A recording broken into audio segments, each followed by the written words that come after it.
Bonjour à tous, c'est Morgane. On se retrouve pour un unboxing de figurines My Hero Academia que j'ai reçu de la part de Vian à mon anniversaire. On y va. Alors on voit, il y a 3 figurines japonaises qui sont issues de la collection DXF Figure.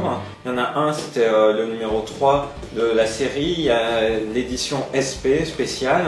Et puis aussi une figurine occidentale, pop, dédiée à My Hero Academia. Donc on va commencer par ce type de figurine japonaise qu'on peut trouver en fait dans les machines, dans les salles d'arcade, les machines comme on dit à pince, les machines à pince. Et donc j'ai reçu 3 belles figurines.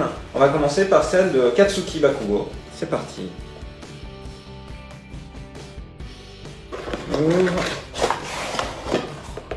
Et voilà comment il se présente en multiples parties à reconstruire. Bon, en vrai à 3 parties. Ça va. Alors, on va ouvrir ça. Waouh, il est très détaillé.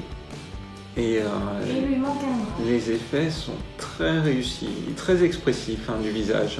Effectivement, pour l'instant, il manque un bras. Ce que je ne comprends pas, c'est qu'il ne l'est pas costumé jusqu'au bout, parce que son visage, il devrait porter quelque chose. Puis sa couleur de cheveux est pas tout à fait réaliste. En tout cas, c'est conforme à l'image qui est sur la boîte. Alors, on va lui insérer son deuxième bras, bien musclé, il a fait des biceps. Et puis, on va le poser sur son support. Katsuki Bakugo, ça y est, c'est fait. Vous pouvez voir la pose, sa pose de poseur, un peu prêt à attaquer qui que ce soit. Voilà. Et quand je disais que sur son visage, il devrait avoir quelque chose, il devrait avoir un masque. Puis voilà, quelque chose qui dépasse de la tête. Voilà. Mais sans doute que les fanboys et les fangirls de cette série-là, ils aiment bien le voir en entier au niveau de son visage. Très bien. J'imagine. Maintenant, on va passer du coup au héros. On va passer à Midoriya. Donc c'est vraiment typiquement le genre de prix qu'on obtient dans les salles d'arcade au Japon. Et voilà, Midoriya, il a un petit peu plus de morceaux. Il y a 4 morceaux. Il n'a pas de tête. C'est encore sans tête. Voilà, donc le corps, il y a l'effort sur les lacets, c'est assez rigolo. La tête, où on mesurera en fait qu'il y a des petites teintes vertes données à ses cheveux derrière. Ouais, ça là, je trouve que c'est réaliste. En tout cas pour lui, heureusement qu'ils lui ont pas fait son masque, parce que là, ça ressemble à rien du tout son costume de héros. Il y a ce qu'il met autour du cou. Et enfin, le support. Donc on va le construire. C'est pas bien compliqué. On va lui mettre son masque.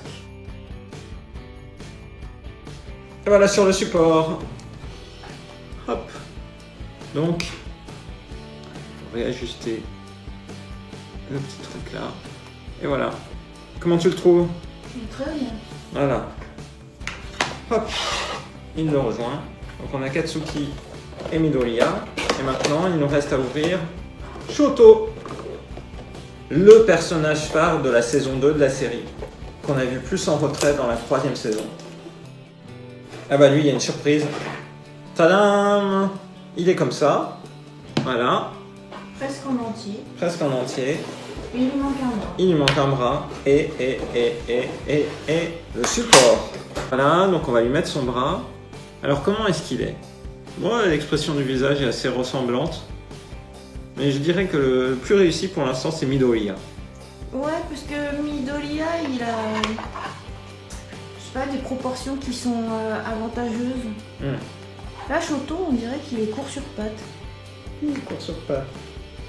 C'est drôle. De toute façon, je pense que pour lui, l'accent a été surtout mis sur ses mains. Enfin, sa main qui est au premier plan.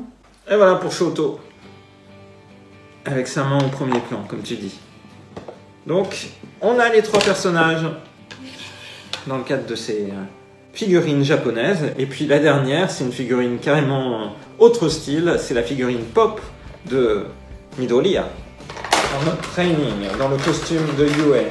Alors, est-ce que tout le monde a remarqué que justement le costume de Yue, c'est écrit Yue, c'est un U et un A. Moi, j'ai mis bien longtemps avant de comprendre.